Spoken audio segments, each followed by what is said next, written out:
I titled this talk, Can History Prove the Resurrection? And having read both of your works, I know pretty confidently that both of you would answer that by saying, no, we can't prove that the resurrection occurred from history in the modern sense of the word prove. But both of you do, in some sense, affirm the resurrection of Jesus. So, why do you both affirm it as a real event? And how strong do you think that connection is between the historical evidence and the truth of the resurrection? So when we say prove, it'd be like you're getting into a time machine and going to the past and seeing it, okay? Prove with a mathematical certainty. That's what I'm saying. No, you can't prove anything historically in that sense. All we can talk about is probability when it comes to the past. So I think in terms, like I talked about my method a little bit earlier, and many historians have what I would call a spectrum of historical confidence. And so right in the middle is indeterminate, the wrong direction. Like it's doubtful, it's very doubtful, it's certain that it did not happen. And then in the other direction, probable, very probable, it's certain that it happened. I don't think you ever get there. I would put it, and every historians, I've seen historians rated differently, general historians and biblical scholars, like James D.G. Dunn said, more probable than not. If it's more probable than not, so if it outdistances other competing hypotheses, and it's more probable than not, that's usually good enough. That wasn't good enough for me. I thought something between probable and very probable would satisfy me. And that's where I think the resurrection of Jesus lands, somewhere right in between probable and very probable.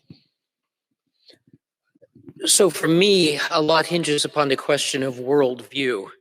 And if you are an atheist or a skeptic or a reductionistic materialist, the evidence is not going to convince you. I don't think the evidence is strong enough to overthrow a worldview if you are set in it.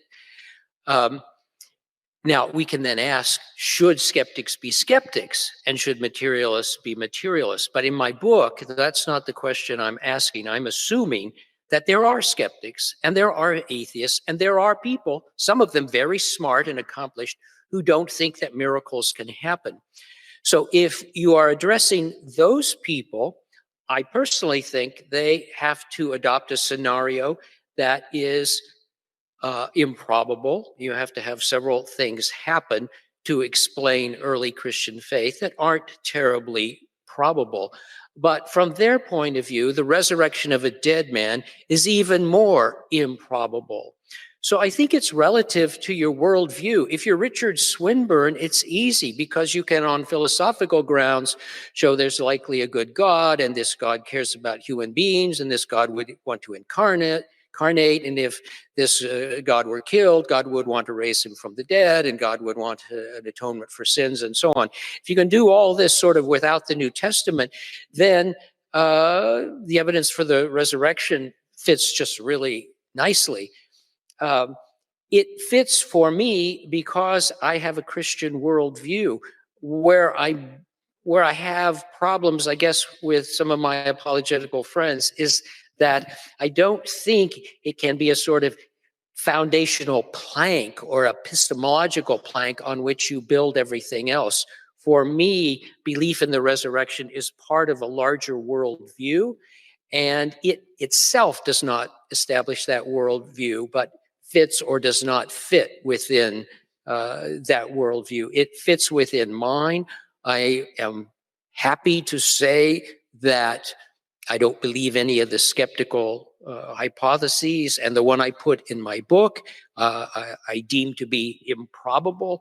But again, if I'm playing devil's advocate and speaking from the point of view of somebody who knows that miracles don't happen and that natural law governs everything, then that person is not irrational, given that presupposition, to think that, let's say, thieves stole the body and Mary Magdalene hallucinated and a couple of other things happened and that got the ball rolling. So I'm really big on things being relative to worldview. So even when you talk about the plausibility of things, you always have to ask, what are the presuppositions of the person for whom this is plausible or implausible?